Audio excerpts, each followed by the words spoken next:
છોકરો ટનાટન તો ગીમું છે કે નહીં ગીમું હોય? હે સાંભળો તો એટલે ઓલો છોકરો જોવા આવ્યો એને 7-8 દી થઈ ગયા એનો કઈ જવાબ આવ્યો કે આપણે કઈ સામેથી ફોન કરે એને આપણી છોડી ગમી છે તો ફોન કરશે નકર તેલ લેવા જાય.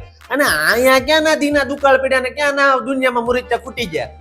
ઈ ની તેનો ભાઈ હવે વળનું વાંદરું થાવમાં છોકરો નાનો હતો આપણી સોડી કરતા 7 વખત હારો હતો અને અત્યાર સુધી જોવા આવ્યા ઈ બધા ખહુરિયા હતા. જાવ જાવ મોડી પાસે જાવ.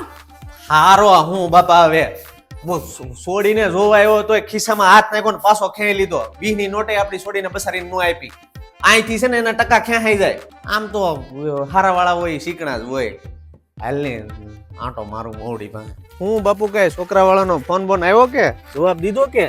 એટલે એમાં એવું છે કે મારે દેવલી દુકાનેથી એક સારું માગો આવેલું છે, પણ મેં કીધું પેલા બાપુનો જવાબ લઈ લે પછી મેં કીધું એને હા પાડીએ એમ. બધાને તો પછી હા ન પડાય. પણ સોંડાભાઈ પણ કાંઈ નહીં, જે હોય કીધું નહીં બાપા. ગમ્યું હોય તો હા પાડો નકર ના પાડો. હે આ તો ઉકળો છે, ઉકળી હોય ને હો પૂજા નાખે. અને આ તો અંજળ લખત ની વાત છે ભાઈ. મને એવું લાગે એના મગજમાં નથી બેઠો, એનો વિચાર નથી લાગતો. અરે અમને એના મગજમાં બેઠું. આ તો હાસુ કહું ને બાપુ તો અમને જરાય ન ગમ્યું. આ તો અમે છે ને તમારા જવાબ ને વાટે હતા. મને તો ત્યારે જ ખબર પડી ગઈ છે જયારે એ છોકરાએ પૈસા ન આપ્યા ને ત્યારે. અને છોકરો માણા વલ્લો હોય તો માણા સા પાણી ને આપતો જાય. હે ગમ્યું હોય તો 500 આપે, ન ગમ્યું હોય તો 200 આપે. પણ હા પછી ખાલી હાથે ન જાય એમ. આ તો ભોગા ઘોડે દોડ્યો ગયો. અંજળ ની હોય સોંડાભાઈ, આ બધી અંજળ ની વાત છે. અંજળ હું હોય ભાઈ, અંજળ જ છે. હવે હું જોઉં છું છોકરો આ ગામમાં કેવું વ્યવહાર કરે. હા